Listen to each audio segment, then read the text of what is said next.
Olá, hoje nós vamos falar sobre a parábola da semeadura ou a parábola do semeador que estão nos 3 evangelhos. Eu vou deixar aqui na descrição do canal escrito e vou ler a parábola para vocês explicando o significado e também como eu aplico na minha vida, para que vocês tenham aí a mudança de mentalidade, tá? Bom, nessa parábola é uma história que Jesus ensina nos 3 evangelhos. Mateus 13, 1, 23, Marcos 4, 1, 20 e Lucas 8, 5, 15. Não se preocupa não que aqui na descrição tem todos eles e no meu blog também. Então olha só, a parábola do semeador em Marcos 4 fala assim: mais uma vez, Jesus começou a ensinar à beira-mar. Em pouco tempo, uma grande multidão se juntou ao seu redor. Então ele entrou num barco e sentou-se enquanto o povo ficou na praia. Ele os ensinou contando várias histórias, na forma de parábolas como esta, por exemplo. Ouçam, um lavrador saiu para semear, enquanto espalhava sementes pelo campo. Algumas caíram na beira do caminho, e as aves vieram e comeram. Outras sementes caíram em solo rochoso, e não havendo muita terra, germinaram rapidamente, mas as plantas logo murcharam sob o calor do sol e os espinhos, que cresceram e sufocaram os brotos sem nada produzirem. Ainda outras caíram em solo fértil e germinaram. Então, cresceram e produziram uma colheita 30, 60 e até 100 vezes maior que a quantidade semeada. Então ele disse: quem tem ouvidos para ouvir, ouça com atenção. Mais tarde, quando Jesus estava sozinho com os 12 e os outros que estavam reunidos ao seu redor, perguntava-lhe qual era o significado das parábolas. Ele respondeu: a vocês é permitido entender o segredo do reino de Deus, mas uso parábolas para falar aos de fora, de modo que, mesmo que vejam o que façam, não perceberam, e ainda que ouçam o que digo e não compreenderam, do contrário, poderiam voltar-se para mim e ser perdoados.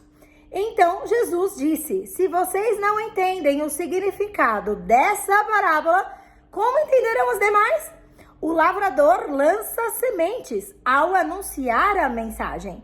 As sementes que caíram à beira do caminho representam que ouvem a mensagem, mas Satanás logo vem e toma deles.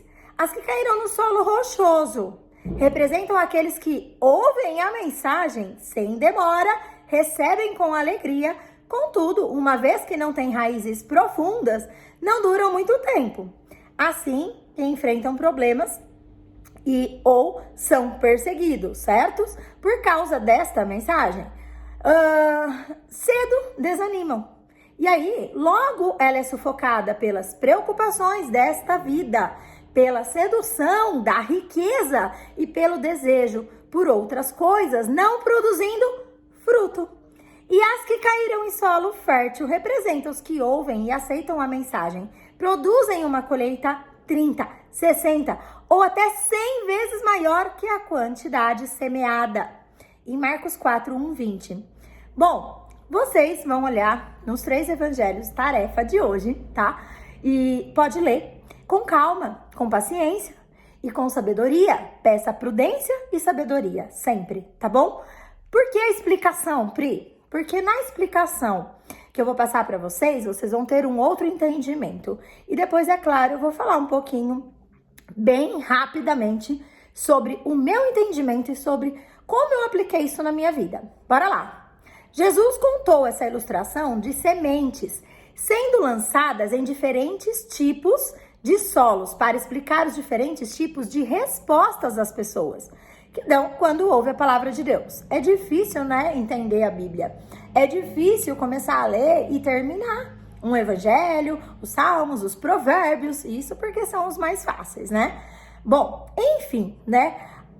As pessoas, elas, às vezes, lendo, não conseguem entender. E é por isso que Jesus demonstrou através das parábolas, né? E, principalmente, chama-nos a atenção para o tipo de resposta que nós próprios damos ao evangelho. Então, nessa história, temos aí os exemplos práticos da vida comum. Carregam um significado claro no reino de Deus, tá? Então, bora lá. Quais são os significados? A semente, o que é a semente? A semente é a palavra, é o evangelho, é o próprio Jesus, é o verbo vivo. E o semeador é quem anuncia a palavra de Deus, né? Eu estou aqui semeando na sua vida, espero que você aprenda algo com essa aula. Então, 4 tipos dos solos, são os diferentes tipos de pessoas e suas reações quanto à semente. Cada tipo de solo determina o que acontece com a semente em si próprio.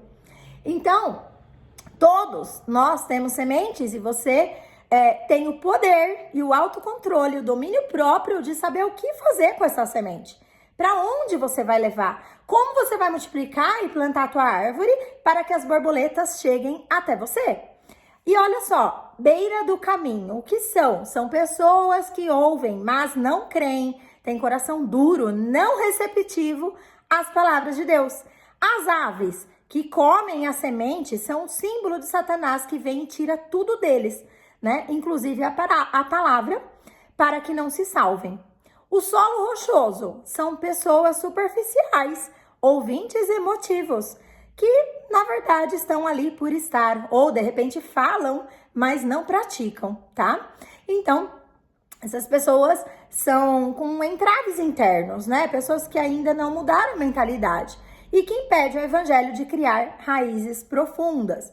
Calor do sol, problemas, provações, intolerância, rejeição por causa da fé em Cristo, que fazem alguns se desviarem, né?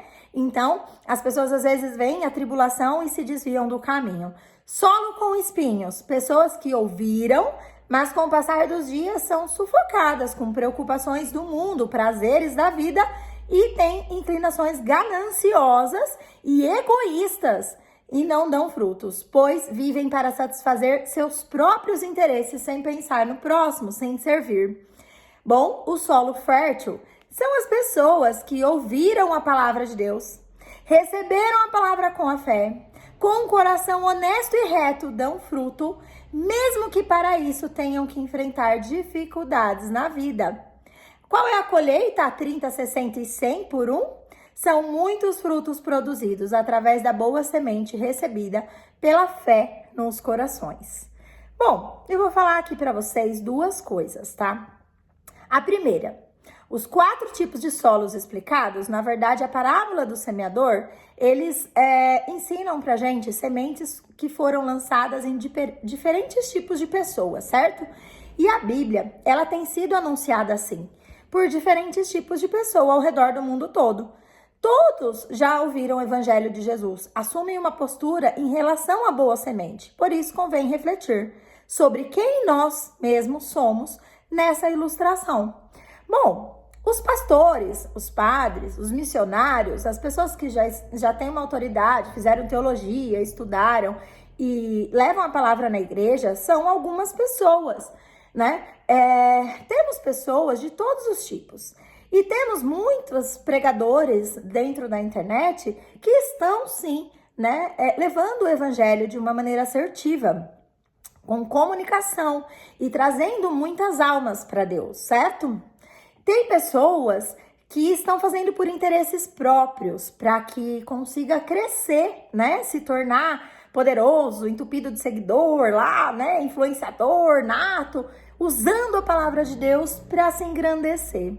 Então, em qual solo que você quer plantar a sua semente? É essa pergunta que fica. E agora eu vou falar um pouquinho sobre mim, Pri Espina, né?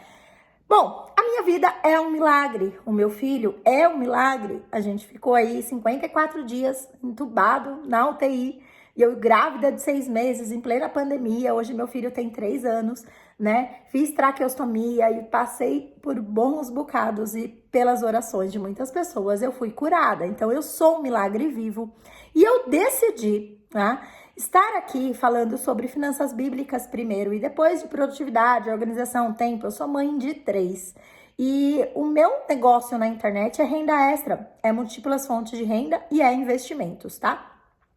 Finanças e investimentos. Então, eu também posso falar para vocês sobre várias sementes plantadas. Quando a pessoa fala que dinheiro não nasce em árvore, eu tenho que brigar e falar que nasce sim. Porque depende de onde você planta a sua semente. Por exemplo, se a gente for falar de dinheiro, de renda extra, você pode plantar uma semente ali sendo afiliada e divulgando em alguns posts no Pinterest que você vai vender e ter alguns resultados e comissões caindo na sua conta. Se você decidir ser assistente virtual e começar a prestar serviço para as clientes, você vai ter várias clientes e vai conseguir fazer um valor, né, considerável de 5, 10 mil reais por mês como assistente virtual. Como também você pode ter uma agência de marketing, você pode ser coprodutor, lançar seu produto, ser infoprodutor, começar a produzir um e-book, escrever aquilo que você sabe, usar os seus dons, talentos e habilidades para monetizar, para criar livros na Amazon, por exemplo, ou fazer um blog, como eu fiz, um canal no YouTube para monetizar. Então, são várias sementes que você pode plantar em vários lugares. E a internet está cheio de árvores. E você precisa escolher a sua. Onde você vai plantar a sua semente? Isso falando de dinheiro, de renda extra, que nasce sim em árvores, né? Porque depende da semente que você plantar. Não dá para plantar melancia e colher banana. Então, está na hora de você pensar sobre isso. E por último, dizer aqui para vocês que eu tô vindo com o maior amor do mundo e coração para abrir a sua mente sobre dinheiro, sobre prosperidade, mostrar que dinheiro é bom. O ruim é amor pelo dinheiro. Na minha vida eu já tive amor pelo dinheiro, quem não, né? Então, por um tempo, eu trabalhava demais, praticamente quase 24 horas, quase nem dormia, de tanta live, de tanta gravação, de tanta mentoria, tudo eu fazia. E pra mim, né, foi o sufoco do sufoco, até chegar no ápice do grande impacto emocional, que eu quase morri. Então, eu entendi que os meus valores, os meus princípios são inegociáveis. E o meu maior valor hoje é a minha família. Se a minha família estiver bem, tudo que eu faço é pela minha família.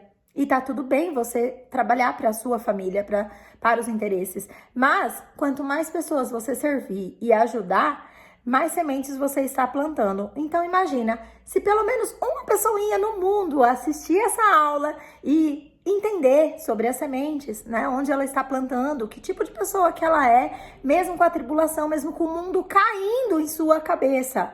Você conseguir, né, ser resgatada lá do fundo do poço e conseguir olhar para frente e falar: eu sou merecedora, eu vou sair das minhas dívidas, eu vou controlar as minhas finanças, eu vou conseguir, porque é uma vergonha eu ficar endividada. Então, isso já aconteceu comigo, eu também já tive endividado um dia e eu tenho certeza que você não quer isso para sua vida. E se você tiver assim, é melhor você ficar alguns dias ou um ano do que 12 anos ou 40 anos ou 20 anos. Então, para começar, né? Entre no grupo, pegue lá o seu caderno de tarefas, comece a executar, a fazer acontecer para que as suas finanças sejam sempre controladas e semeie, plante as suas árvores, né, para que a borboleta chegue até você. Várias borboletas chegam até você, tá bom? Beijo grande e até a próxima aula.